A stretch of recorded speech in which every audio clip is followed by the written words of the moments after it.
ఇవాళ ఇంట్లో అంత పెద్ద గొడవని కావాలని వాళ్ళు క్రియేట్ చేశారంట.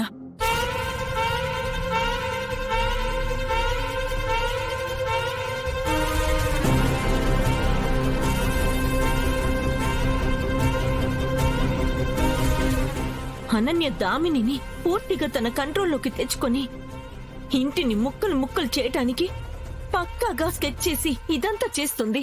అక్క, ఇంకా అనన్యని ఇలాగే వదిలిపెడితే కుదరదు. ఇప్పటికే దామిని దృష్టిలో అత్తయ్య గారిని మనల్ని శత్రువులుగా చేసేసింది. దీన్నిక్కడే ఆపకపోతే కుటుంబం పూర్తిగా ముక్కలైపోతుంది.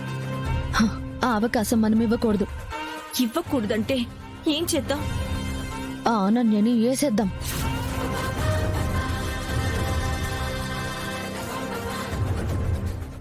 ఎలా? కత్తందుకో ప్రీతి అక్క.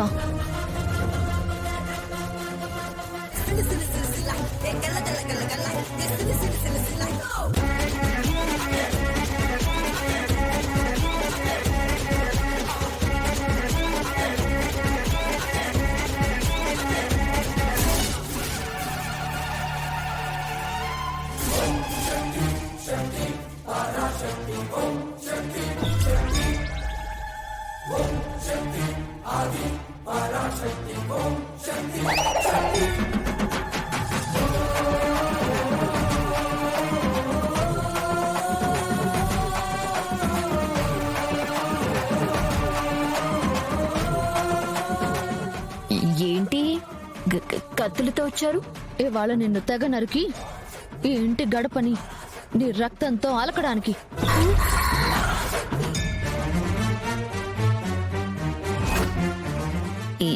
ఎందుకు? నువ్వు ఇంటిని ముక్కలు చేస్తుంటే చూస్తూ ఊరుకోవాలా? అందుకే ఇవాళ నిన్ను ముక్కలు చేసి ఈ ఉమ్మడి కుటుంబానికి ఊపిరి పోస్తామే. అమ్మోరికి మేకను బలిచ్చినట్టు ఇవాళ నీ పీకని తెగ్గోసి ఈ కుటుంబానికి శాంతి చేస్తాం. వద్దు శరణ్య, రక్తపాతం చేస్తూ దాన్ని శాంతి అంటావేంటి? అది హింస కదా.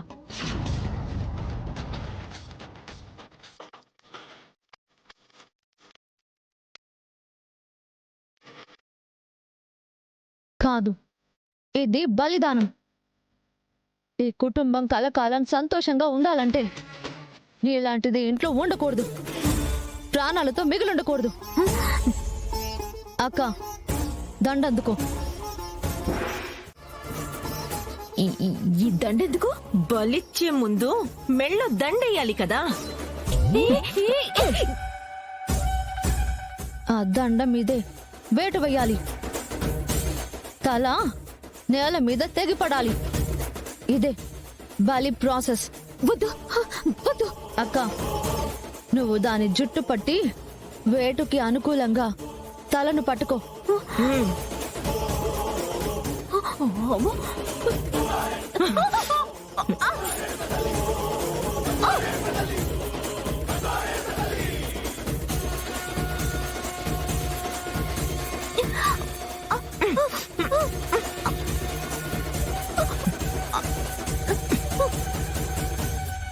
శరణ్య, ఒక్క దెబ్బతో దీని తల మొండం వేరైపోవాలి.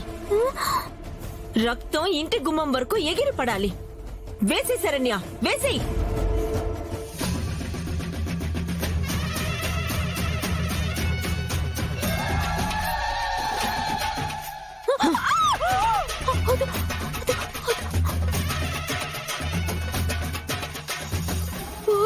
నన్ను చేతు, మీకు దండం పెడతాను.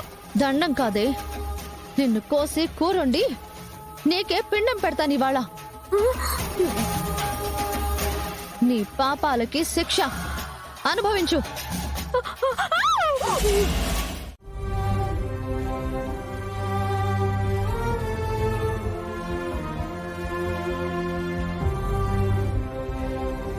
దర్శన్,